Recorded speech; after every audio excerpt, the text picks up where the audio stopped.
परिवर्तन। स्वागत है आपका ब्रेक के बाद और आइए अब खबरों के सिलसिले को आगे बढ़ाते हैं। बजट के बाद तीसरे वेबिनार का आयोजन हुआ। ये वेबिनार कृषि और ग्रामीण कायाकल्प पर आधारित रहा।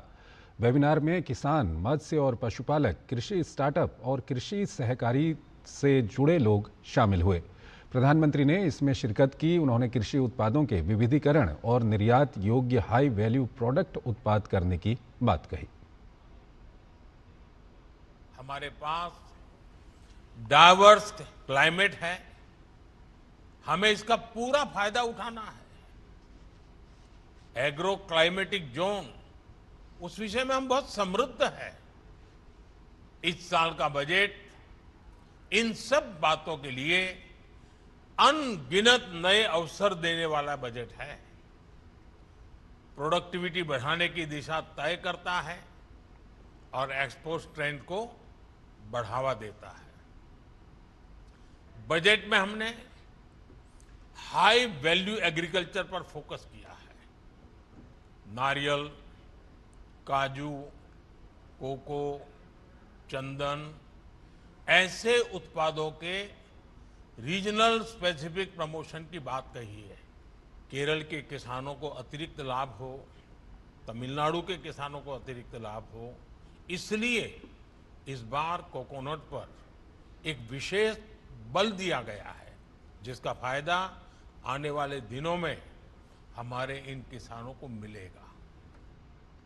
प्रधानमंत्री ने क्वालिटी, ब्रांडिंग और स्टैंडर्ड को प्रमोट करने का आग्रह किया। उन्होंने वैश्विक बाजार के लिए प्राकृतिक खेती और जैविक खेती और मत्स्य पालन को बढ़ावा देने की बात कही। एक्सपोर्ट बढ़ाने में एक बहुत बड़ा फैक्टर फिशरीज सेक्टर का पोटेंशियल भी है। भारत दुनिया का दूसरा सबसे बड़ा मछली उत्पादक देश भी है।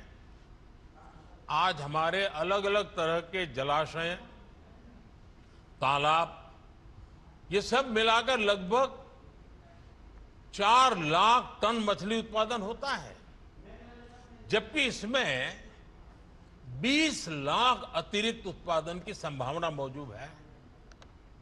अब विचार कीजिए आप, 4 लाख टन से हम अतिरिक्त 20 लाख टन जोड़ दें तो हमारे गरीब मछुआरे भाई बहन हैं, उनकी जिंदगी कैसे बदल जाएगी। हमारे पास रूरल इनकम को डाइवर्सिफाई करने का अवसर है। फिशरीज एक्सपोर्ट ग्रोथ का बड़ा प्लेटफॉर्म बन सकता है। दुनिया में इसकी मांग है। प्रधानमंत्री ने कहा कि सरकार का फोकस देश में फसलों का विविधीकरण करने पर है। उन्होंने कहा कि बजट का एक एक पैसा किसानों तक पहुंचे, यही सरकार का लक्ष्य है।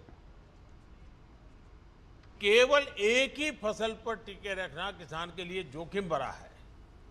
इससे आय के विकल्प भी सीमित हो जाते हैं।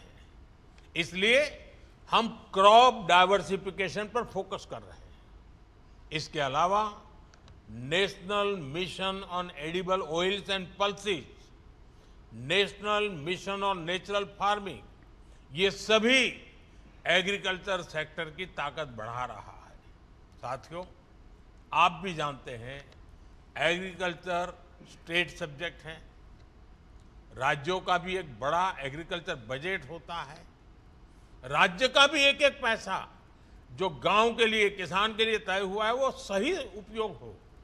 हमें बजट प्रावधानों को जिला स्तर तक मजबूत करना होगा। केंद्रीय गृह मंत्री अमित शाह ने ओडिशा के कटक में सीआईएसएफ खारवेल क्षेत्रीय प्रशिक्षण केंद्र में आयोजित 57वें स्थापना दिवस समारोह को संबोधित किया। उन्होंने सीआईएसएफ के 57 वर्षों की उपलब्धियों की सराहना की, जवानों के समर्पण को सलाम किया और भविष्य की योजनाओं का ऐलान भी किया। इस मौके पर गृह मंत्री अमित शाह ने कहा कि भारत के औद्योगिक विकास की संकल्पना सीआईएसएफ के बिना पूरी नहीं हो सकती। 56 सालों में सीआईएसएफ ने न केवल अपनी स्थापना के उद्देश्यों को सिद्ध किया है, इसके साथ साथ हर प्रकार की चुनौतियों से सीखते हुए समय के साथ अपने आप को बदलने का प्रयास भी किया है। उन्होंने आधुनिकता को भी अपनाया है परंपराओं को भी जीवित रखा है।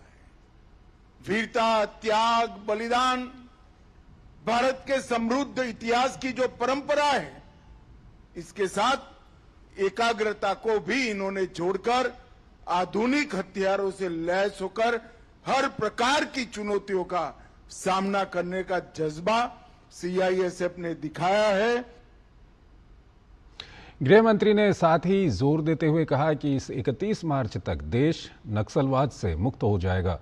तिरुपति से पशुपति तक रेड कॉरिडोर का सपना देखने वालों को परास्त कर हमारे सुरक्षा बल अपना वर्चस्व स्थापित करने वाले हैं।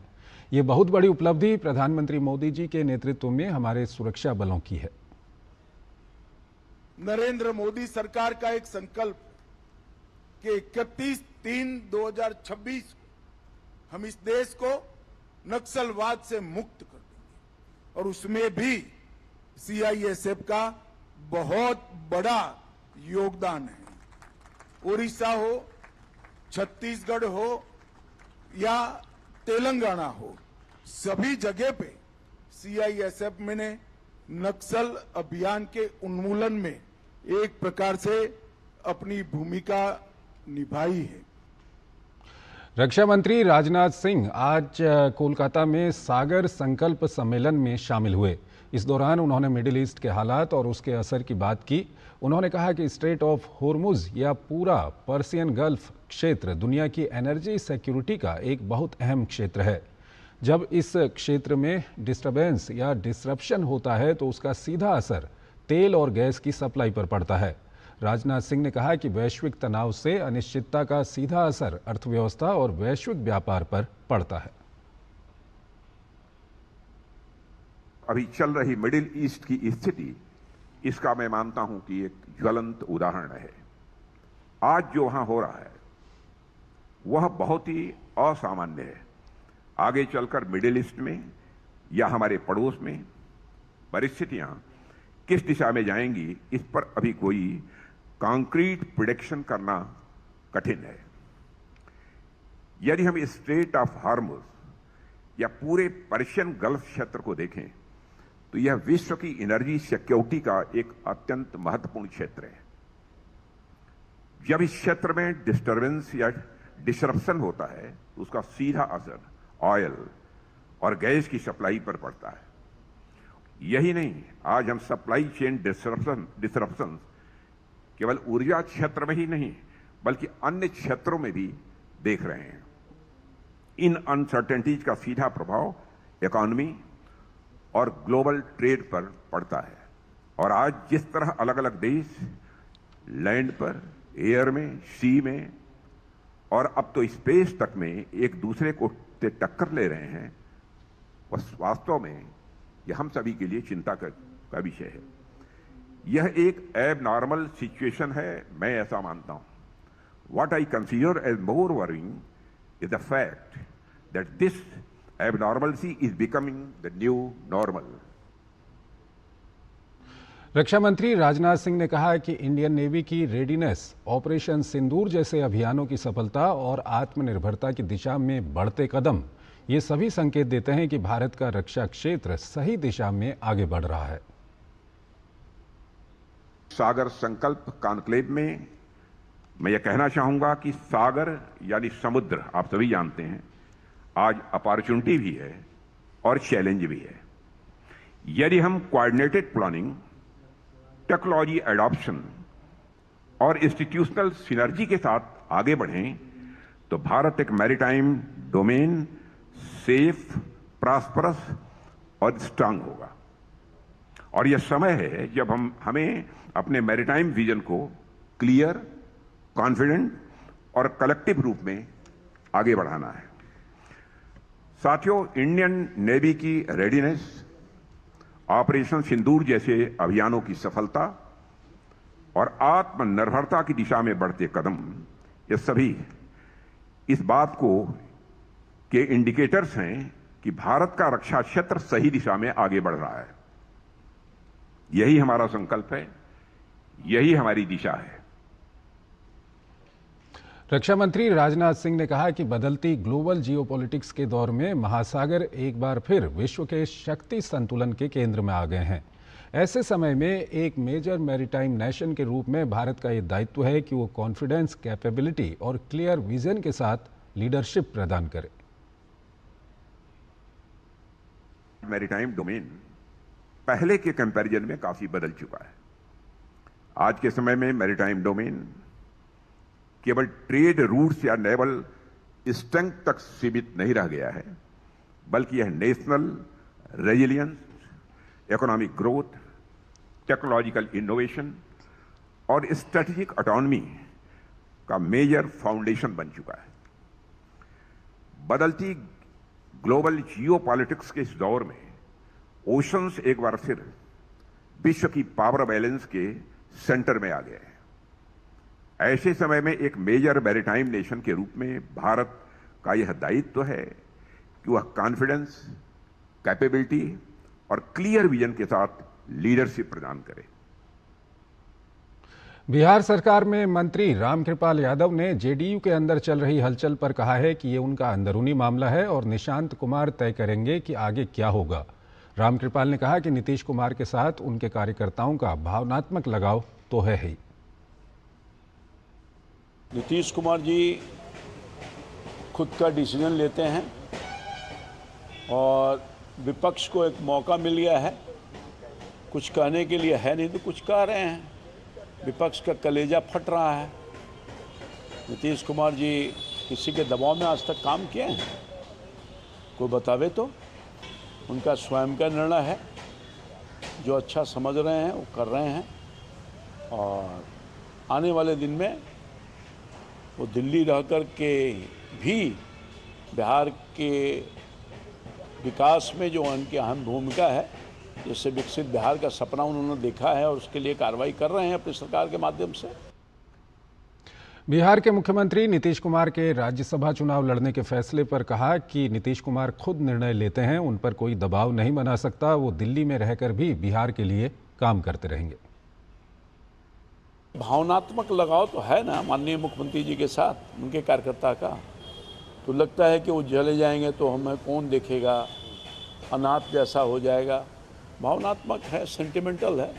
बहुत लोग रो भी रहे थे, कार्यकर्ता लोग। स्वाभाविक है, वो गार्जियन थे, पिता तुल थे, भाई तुल थे। जनता दल यू का अंदरूनी मामला है और स्वयं निशान जी तय करने वाले हैं कि उनको क्या करना है। केंद्रीय वाणिज्य एवं उद्योग मंत्री पीयूष गोयल ने आज नई दिल्ली के भारत मंडपम में आयोजित वाइस चांसलर्स कॉन्क्लेव को संबोधित किया। विकसित भारत 2047 के लिए भारतीय उच्चतर शिक्षा के अंतर्राष्ट्रीयकरण विषय पर इस कॉन्क्लेव का आयोजन भारतीय विदेश व्यापार संस्थान ने किया। पीयूष गोयल ने इस मौके पर कहा कि विकसित राष्ट्रों के छात्रों को भारत में आकर पढ़ने के लिए प्रोत्साहित किया जाना चाहिए। उन्होंने कहा कि इसके लिए भारतीय संस्थानों में पाठ्यक्रम को समकालीन और आकर्षक बनाना होगा। We need to encourage students from the developed world to come and study in India. Maybe in a 3-year program, spend 1 year in India, 2 years in their original institution, or half time in both places. These kind of dual degrees will help the students of the developed world to understand how the developing countries think, work, engage with our culture, engage with our people. Because friends, the future lies in countries like India. The future growth engines are going to be countries which are less developed or developing nations, such as India. तो इस bulletin में फिलहाल इतना ही। आप बने रहिए DD news के साथ। नमस्कार।